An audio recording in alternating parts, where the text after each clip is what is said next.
Alexander Zane had just stepped out of his helicopter onto the roof of the Pinnacle Hotel when his phone buzzed with a reminder about tonight's engagement party.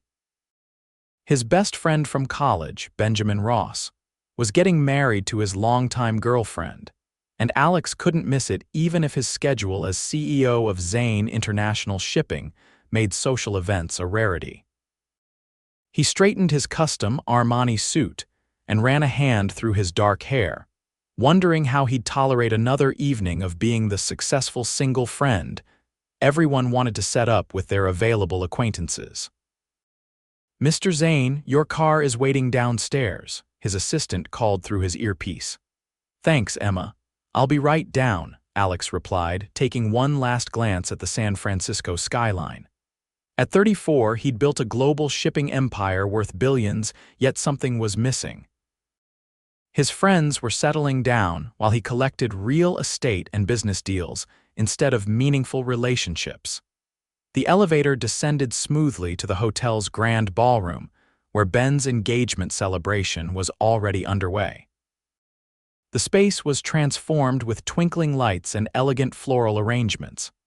Alex recognized many faces from their shared university days, now paired off, some with wedding rings, others with expectant looks. The elusive Alex Zane graces us with his presence. Ben called out, walking over with a wide grin. "I was worried you'd bail for some emergency business in Shanghai or something." Alex embraced his friend warmly.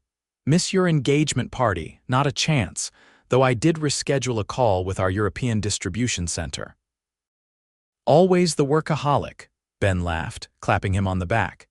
"Come meet some of Melissa's colleagues. You already know her from our college days, but she works with some great people at the Marine Conservation Foundation now." Alex followed Ben through the crowd, nodding and exchanging pleasantries with familiar faces. He'd prepared himself for the inevitable "when will it be your turn?" questions that seemed to follow single people at these events. "Alex, you remember Melissa," Ben said, approaching a smiling blonde in a navy dress who was chatting with a small group. "Of course. Congratulations, Melissa," Alex said, genuinely happy for his friend's fiancée. "Thank you, Alex." "We're so glad you could make it," Melissa replied, then turned slightly. "Have you met Katherine from the foundation? She's our marine biologist and manages our ocean restoration projects." That was when Alex saw her. Standing slightly to the side was a woman with warm auburn hair falling in loose waves past her shoulders. She wore a simple emerald dress that complemented her eyes, which were fixed on him with a spark of intelligence that immediately caught his attention. "Katherine O'Brien," she said, extending her hand with a confident smile. "Ben has told us a lot about his billionaire best friend." Her directness caught him off guard. Most people approached him with either obvious networking intentions or intimidated deference. Katherine's handshake was firm, her gaze unwavering. "All exaggerations, I assure you," Alex replied, finding himself smiling genuinely for the first time that evening. "What exactly does a marine biologist do at a conservation foundation?" "I save the oceans while your ships sail across them," she replied with a hint of challenge in her voice. Ben laughed nervously. "Katherine's leading our project to create artificial reefs along the coast. It's groundbreaking work." "It sounds fascinating," Alex said, meaning it. "I'd love to hear more." "Really?" Katherine raised an eyebrow. "Most people at these events just want to talk about their stock portfolios or vacation homes." "I'm not most people," Alex responded, suddenly aware that Ben and Melissa had subtly moved away, leaving them alone. "That's what most people say when they're trying to prove they're different," Katherine countered, but her smile softened the edge of her words. The conversation flowed easily after that. Katherine described her work creating habitats for marine life in areas damaged by climate change and human activity. Alex found himself captivated not just by her passion, but by her practical approach to conservation. "So your foundation needs corporate partners," Alex noted after listening to her explain a new initiative. "Are you offering?" Katherine asked, tilting her head slightly. "I'm interested." Zane International has been looking to improve our environmental impact. Maybe there's a collaboration opportunity. Mr. Zane, if you're trying to impress me with your corporate social responsibility pitch, you should know I've heard them all before. Alex, he corrected, and I'm not pitching anything. I'm genuinely interested in what you're doing. Katherine studied him for a moment. All right, Alex, but if you want to discuss potential partnerships, you'll have to do it over coffee sometime. This is an engagement party, not a business meeting. Fair enough, he conceded. Though I have to ask, is this how you treat all potential donors? She laughed, a sound that seemed to cut through the ambient noise of the party. Only the billionaires with reputations for workaholic tendencies and zero work-life balance. Ben talks too much, Alex muttered, but he was smiling. He cares about you, Katherine replied more seriously. Says you've built an empire but forgotten to enjoy it. Their conversation was interrupted when Ben clinked a glass for toasts. Alex reluctantly moved toward the front of the room but found himself glancing back at Katherine throughout the speeches. There was something refreshing about her, an authenticity he rarely encountered in his world of business deals and strategic relationships. After the formal part of the evening ended, Alex searched for Katherine again, finding her by the terrace doors. Escaping, he asked. Just getting some air, she replied. It's a lovely party, but I needed a moment of quiet. Mind if I join you? Katherine hesitated for just a second before nodding. They stepped outside into the cool evening air, the city lights creating a glittering backdrop. So, Alexander Zane, she said after a moment, tell me something about yourself that isn't in your Forbes profile. He laughed. You've read my Forbes profile. Research is part of my job. I like to know who I'm talking to. Fair enough. Alex considered her question. I used to want to be a ship captain before I became the guy who owns the ships. I loved the idea of navigating the open ocean. What changed? My father died when I was in college. The family business needed leadership, and suddenly I was steering a corporate ship instead of a real one. Katherine's expression softened. I'm sorry about your father. It was a long time ago, Alex said, but appreciated her sincerity. What about you? Always wanted to be a marine biologist, since I was 8 and found a starfish on the beach. I brought it home in a bucket and my mother made me return it the next day. She said it belonged in the ocean, not in my bedroom. That's when I decided I'd study the ocean instead. Alex smiled at the image. Smart mother. She was. Katherine's use of past tense wasn't lost on him, but she continued before he could respond. So, Alex, why aren't you married? Surely America's most eligible shipping magnate has options. The directness of her question surprised him again. I could ask you the same thing. I asked first, she countered with a smile. Alex leaned against the terrace railing. The honest answer, I've been building my company, relationships haven't been a priority. And the less rehearsed answer, he looked at her, impressed by her perception. The women I meet either want something from me, my connections, my money, or they are intimidated by my lifestyle. Neither makes for a good foundation. Katherine nodded slowly. That makes sense, though I wonder if you've been looking in the right places. Probably not, he admitted. Your turn. She smiled. I spend half the year on research vessels or remote coastal sites, not exactly conducive to dating, and the men I meet either can't handle my independence or think my environmental work is cute until it interferes with their convenience. Their loss, Alex said simply. Katherine looked at him with renewed interest. You know, for a billionaire shipping tycoon, you're surprisingly easy to talk to. For a marine biologist, you're surprisingly direct. Life's too short not to be, she replied, especially when the oceans are rising. Their conversation continued well into the night, long after many guests had departed. They discovered mutual interests beyond their careers. Both loved classic films, had traveled extensively but for entirely different reasons, and shared a fondness for spicy food. When the party finally wound down, Alex found himself reluctant to end their conversation. Can I give you a ride home? He offered. I drove myself, Katherine replied, then hesitated. but I'd like to continue our discussion about potential collaboration between your company and the foundation. How about that coffee? Name the time and place, Alex said, trying not to sound too eager. Tomorrow. There's a small cafe near our office called Tidal Grounds. Say 10 a.m., I'll be there, he promised, already mentally rearranging his schedule. As they exchanged numbers, Ben approached with a knowing smile. I see you two hit it off. Katherine was educating me on marine conservation, Alex explained. Is that what they're calling it these days? Ben teased, earning a roll of the eyes from Katherine. Ignore him, she advised Alex. It's what we all do at work. Alex laughed. I've been doing that since college. As they parted ways, Alex felt a strange lightness he hadn't experienced in years.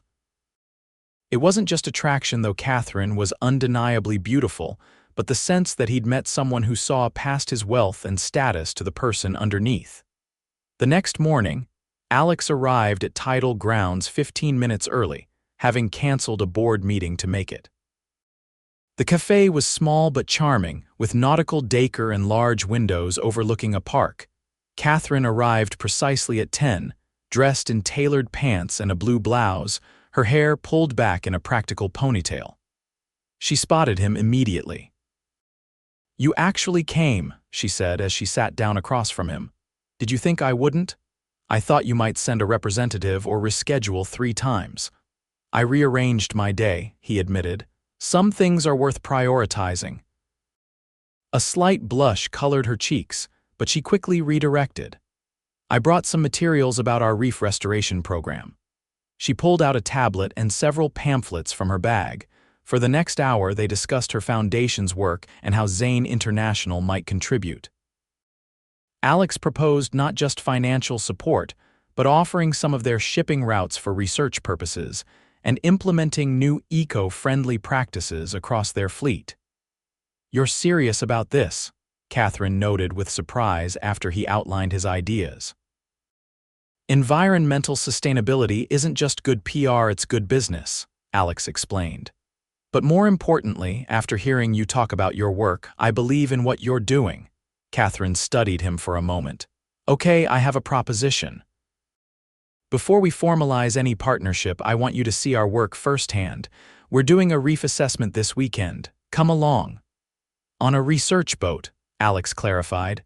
Nothing like your luxury yachts, she warned with amusement. It's small, practical, and you'll need to wear clothes you don't mind getting wet. I accept, he said without hesitation, though I should warn you I know my way around boats. We'll see about that, Katherine challenged with a smile. Saturday morning found Alex standing on a dock at 6 a.m., dressed in khaki shorts and a moisture-wicking shirt as instructed. Katherine arrived with 2 colleagues, Dr. Marcus Patel and Emma Chen, both of whom regarded Alex with obvious curiosity. Everyone, this is Alex Zane, Katherine introduced. Alex, this is our team for today's assessment. The shipping guy, Emma said, nodding as she loaded equipment onto the modest research vessel. That's me, Alex acknowledged with good humor. Marcus shook his hand firmly. Katherine mentioned you might be partnering with the foundation. It's good to see corporate leaders taking an interest in conservation. As they prepared to depart, Alex noticed Katherine watching him, perhaps expecting signs of discomfort or regret at spending his Saturday on a working boat rather than his usual luxury surroundings. Instead, he rolled up his sleeves and asked, "How can I help?" The day proved revelatory for both of them. Alex impressed the team with his nautical knowledge and willingness to get his hands dirty, helping with equipment and even diving alongside Katherine to observe the reef conditions. Katherine, meanwhile, revealed herself to be not just passionate but a natural leader, coordinating the team's efforts with precision and insight. During a break between dives, they found themselves alone at the bow of the boat. You're full of surprises, Alex Zane, Katherine said, wringing water from her hair. I half expected you to show up with an entourage and spend the day on your phone. Disappointed, he teased. Intrigued, she corrected. You're not what I expected, neither are you, he admitted. Most people who challenge me are trying to prove something or get something. You just seem to want the truth. Truth is currency in science, she shrugged. More valuable than money. Speaking of which, Alex said, after seeing your work today, I'd like to commit to a significant partnership. Not just funding, but incorporating your research into our shipping practices. We can set up research stations on some of our routes. Katherine looked genuinely taken aback. That's more than I hoped for. I'm convinced your work is important, Alex said simply, and I want to be part of it. Their eyes met, and something shifted between them, acknowledgement that this was becoming more than professional interest. We should celebrate, Katherine said, breaking the moment. The team usually grabs dinner after field days, nothing fancy, just a local seafood place. Would you join us? I'd like that, Alex agreed. The evening at the rustic coastal restaurant revealed yet another side of Katherine, relaxed among friends, laughing easily, sharing stories of research mishaps and discoveries. Alex found himself drawn into their circle, enjoying the camaraderie he rarely experienced in his corporate world. When the evening wound down, Alex offered to walk Katherine to her car. "Thank you for today," she said as they strolled through the parking lot. "For your support of the foundation and for jumping in so willingly. Thank you for the invitation. It's been the best Saturday I've had in years." They reached her car, an older model hybrid, and Katherine turned to face him. "So what happens now, Alex?" "You go back to your billion-dollar empire and I go back to saving the ocean one reef at a time. Is that what you want to happen?" he asked quietly. Katherine looked up at him, her expression open but cautious. "I think I'd like to see you again, outside of work and charity events." "Dinner tomorrow," Alex suggested, his heart beating faster than it had during their dive. "Trying to impress me with some exclusive restaurant that requires reservations months in advance," he laughed. "Actually, I was thinking I could cook for you at my place." Nothing says not just a business meeting like homemade pasta. "You cook?" Katherine raised an eyebrow. "Another fact not in my Forbes profile," he confirmed. "Is that a yes?" "It's a yes," she agreed. "Text me the address." Their first real date marked the beginning of a relationship that surprised them both in its ease and depth. Alex cooked as promised, a skill he'd learned from his Italian mother, and Katherine brought wine from a small, sustainable vineyard she knew. They talked for hours, moving from his balcony to his living room as the evening grew cooler. Over the following weeks, they navigated the challenges of their busy schedules to carve out time together. Alex joined more research expeditions, genuinely interested in Katherine's work beyond its connection to her. Katherine, in turn, attended some of Alex's business functions, offering perspectives he found invaluable both personally and professionally. "You've changed," Ben remarked one evening when they met for drinks 2 months after his engagement party. "In a good way. You actually refused a call during dinner last week. The old Alex would never." "Katherine's helped me recalibrate my priorities," Alex admitted. "Turns out there's more to life than quarterly earnings." "She's good for you," Ben agreed. "And from what Melissa tells me, you're good for her too. She's always been all work all the time. Now she actually takes weekends off occasionally." As their relationship deepened, Alex found himself contemplating a future he'd never seriously considered before. Katherine challenged him intellectually, supported his ambitions while keeping them in perspective, and brought a joy to his life he hadn't realized was missing. For her part, Katherine discovered that behind Alex's billionaire facade was a man of principle and depth, whose wealth hadn't corrupted his fundamental values, but had given him the means to act on them more broadly. His willingness to leverage his business for environmental good impressed her more than any luxury he could provide. Their first obstacle arose 4 months into their relationship, when Katherine was offered a 6-week research opportunity in the Maldives. "You should absolutely go," Alex said when she told him about it, though the prospect of such a long separation weighed heavily. "I'd be gone for the gala," Katherine pointed out, referring to the major fundraising event they'd been planning for the foundation's new initiatives, including those Zane International was supporting. The gala will survive without you, Alex assured her. This is your research, Katherine. I would never ask you to compromise that. The night before her departure, as they sat on his balcony overlooking the city, Katherine turned to him with unexpected seriousness. I've been thinking about us, she began, causing Alex's heart to drop momentarily. About what makes this work when it shouldn't. A corporate billionaire and an environmental scientist aren't exactly a conventional match. Conventional is overrated, Alex said, taking her hand.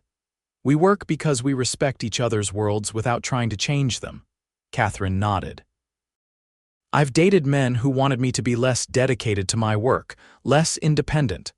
And I imagine you've dated women who were more interested in what you could provide than who you are. More than I care to admit, Alex acknowledged. I love you, Alex, Katherine said simply. Not for your resources or influence, though I appreciate how you use them. I love you for seeing the world as something to protect, not just profit from. For understanding why I need to go to the Maldives even when I'll miss you terribly. Alex felt a surge of emotion, unlike anything he'd experienced in his years of business successes. I love you too, he replied, the words coming easily despite never having said them to anyone outside his family. You've shown me that success isn't measured by what you accumulate but by what you contribute. And somehow, you've managed to love me for myself, not my bank account. The 6 weeks of Katherine's research trip tested their relationship but ultimately strengthened it. They spoke daily when possible, and Alex surprised her by arranging for an advanced satellite communication system to be installed at her remote research location, not to control or monitor her, but to make their conversations clearer and more reliable.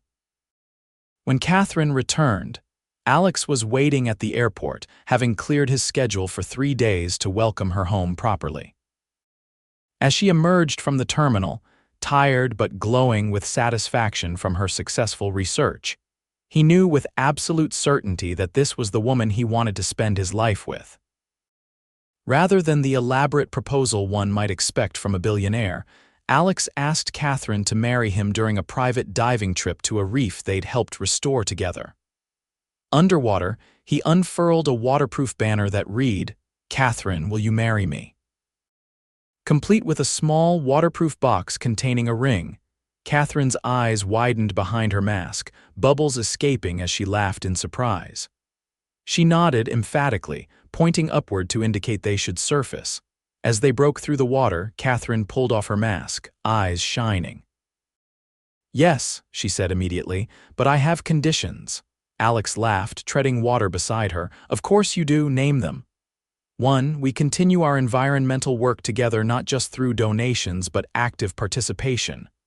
Already planned on it, Alex assured her. 2. We find a balance between your world and mine. I don't need luxury, but I know it's part of your life. We'll build our own world, he promised, with elements of both.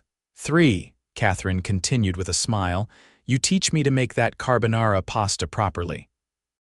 I've been trying to replicate it for months. Alex pulled her close, both of them still bobbing in the ocean. Those are terms I can absolutely agree to.